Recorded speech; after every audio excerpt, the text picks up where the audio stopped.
I woke up in a hospital bed, disoriented. I was supposed to be on my way home from shopping. Where am I? I asked the nurse. She explained that I had been rear-ended by a car and urgently transported to the hospital. My husband rushed in and exclaimed, "Why are you still lying on the bed? Let's go home, get discharged now, and make my dinner. If you can't fulfill your wife's duties, I'll divorce you." I couldn't believe what I had just heard. Who says that to their wife, especially when she's bandaged up and in pain? It was unbelievable. In that moment, I lost all my feelings for a husband who didn't seem to care about me at all. I started preparing to leave him. He was certain that I, as a housewife, couldn't possibly divorce him. Little did he know, he would be the one struggling if I brought up divorce. My name is Lisa. I became a housewife after marrying Daniel, following his wish. I never disliked my job, and my hard work had started paying off, putting me in an important position with talks of a promotion and reshuffle ahead. When I shared the news of the promotion with Daniel, he immediately insisted that I become a housewife after marriage, convinced we could get by on his salary with some savings. Overwhelmed by his passion, I quit my job. My coworkers and bosses were disappointed, but it was important for me to align with Daniel as a couple. After I quit, Daniel started to assert his superiority because he was the breadwinner, reminding me that I couldn't live without him. Looking back, he probably pushed for me to quit because he feared I might earn more than him with the promotion on the horizon. Despite this, I devoted myself to supporting Daniel's work and making our home comfortable. I managed meals, considering his schedule, and ensured perfect cleanliness. Yet Daniel couldn't resist complaining. Tonight's dinner was a bit bland, he'd say. I'd explain my reasoning, but he'd always find something to nitpick. Over time, he started coming home later, reeking of women's perfume. When I asked about his late nights and health, he'd brush me off, irritated. "I have a lot going on at work," he'd snap. "What exactly are you doing during the day?" I felt compelled to justify my every move, detailing my chores and activities. His mistrust grew, and he began demanding a daily schedule of my whereabouts. "Hey, what are you going to do today?" he'd inquire with a suspicious tone. "I plan to do the laundry and cleaning in the morning, then go grocery shopping in the afternoon." "When are you going to be back from shopping?" Daniel asked. "I can't say for sure, maybe around 4 o'clock, I replied. "Okay, got it. Don't be later than 4. I'm going to call home to check on you," he said. "Why would you do that?" "To make sure you're not slacking off on your housework," Daniel replied, starting to manage my schedule down to the hour. That day, my shopping took longer than expected, and I rushed home on my bicycle. It was already past 4 o'clock. I need to hurry back home or Daniel will get mad at me again, I thought to myself, feeding up. In my hurry, I didn't notice the car approaching from behind.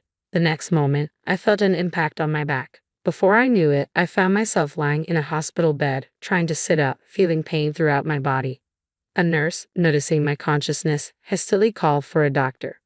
"Oh, you're awake? You were hit by a car from behind," the doctor explained. According to him, I was rear-ended while riding my bike, fainted unconscious from the impact, and an ambulance brought me to the hospital. Fortunately, there was no bleeding or head injury, just full body bruises. Though I was in pain, there were no fractures or lasting damage, and I was told I could be discharged in a few weeks. Relieved, I checked my phone and saw a slew of missed calls from Daniel. "I need to call Daniel. He must be worried sick," I muttered to myself. The nurse quickly intervened, saying, "I've already notified your husband." Unfortunately, he couldn't pick up the call, so I left a message on his voicemail. "I might have made him worry," she explained. "Your wife was in a car accident and has been urgently transported to our hospital." The nurse had left that message in her voicemail, prompting me to call my husband. "Hey Daniel, it's me, Lisa. What the hell are you doing? Why aren't you coming home?" I asked urgently. I did listen to the voicemail. "You're awake now, right? So you can come home, can't you?" Daniel replied impatiently. "I can't come home. I was in a car accident. I'll be staying in the hospital for a few weeks," I explained, hoping he would understand the severity. "If you're being hospitalized, what?" Daniel's voice trailed off, and it seemed he had assumed my injuries weren't serious. "I'm coming right now," he abruptly said, and hung up. An hour later, Daniel burst into my hospital room. "Lisa," he exclaimed. I felt relieved to see him, but his next words left me frozen. "How long are you going to lie there?" "Let's go home," he demanded. "What? Go home? What on earth are you saying?" I couldn't hide my confusion as I responded. I can't go home. I was in a car accident today, I reminded him. Just because it was an accident doesn't mean you're knocking on death's door. You're fine. Discharge yourself immediately and make my dinner, he insisted, his tone growing more impatient. Can't you see these bandages? How do you expect me to cook in this state? I protested. You're overreacting with this hospital stay. I bet if I hadn't come to fetch you, you'd just be lazily lying on the bed. Here I am, worn out from work, and you won't even cook dinner.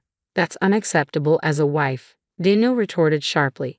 Look, the hospital says I need to stay for a few weeks. It's not about being lazy, it's about getting necessary treatment, I insisted.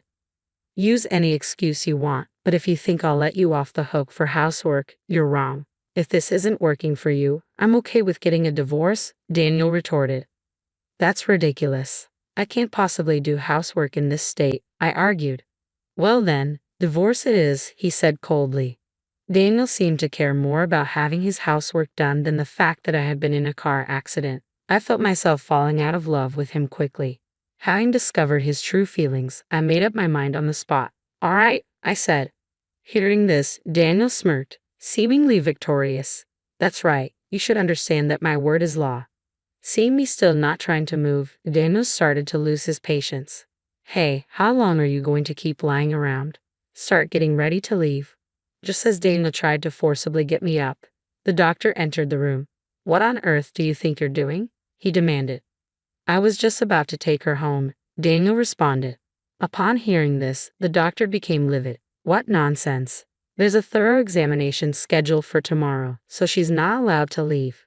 Hearing this, Daniel scoffed at me. If there's an examination and they'll wait 2 or 3 days, I'll stay at my parents' house in the meantime, so make sure you're home by then. As Daniel left the room, I watched him go with a cold gaze. Then I called my lawyer. I didn't have a single shred of affection left for him. Hello, I would like to proceed with that matter, I said, calling my lawyer from the hospital bed. I continued making a few more phone calls, steadily preparing for what was to come. 3 days later, Daniel called my cell. Lisa, why the hell aren't you home yet? He demanded. Are you back home from your parents' house? I asked. Yeah, I am, he grumbled. The examination's over, isn't it? Then stop lounging around and get back to the chores that have piled up. Daniel didn't even bother to ask me about the medical test results. He didn't seem to care about my health one bit. Daniel, you've been staying at your parents' place all this time, right? I asked calmly. I told you already, didn't I? So what? Did you happen to check the mail sent to your parents' house? I inquired. Mail? What on earth did you send? He asked, sounding confused.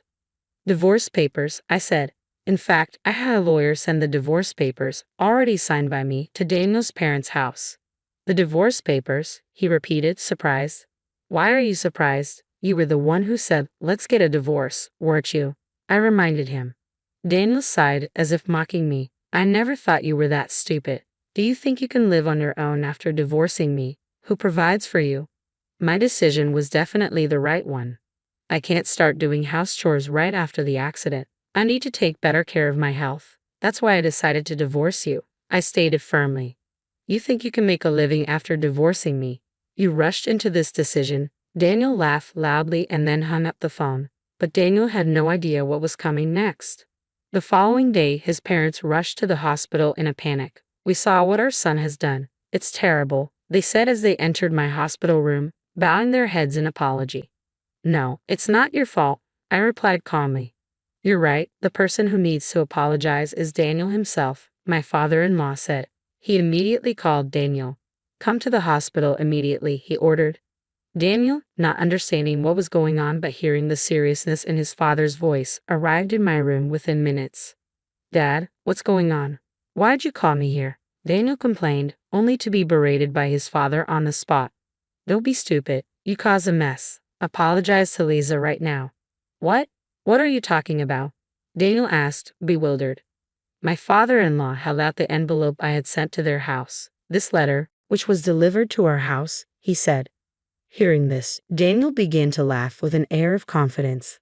Oh, the divorce papers. Lisa went and took my threats seriously and sent me the papers. She wouldn't be able to live without me, yet she's acting so foolishly.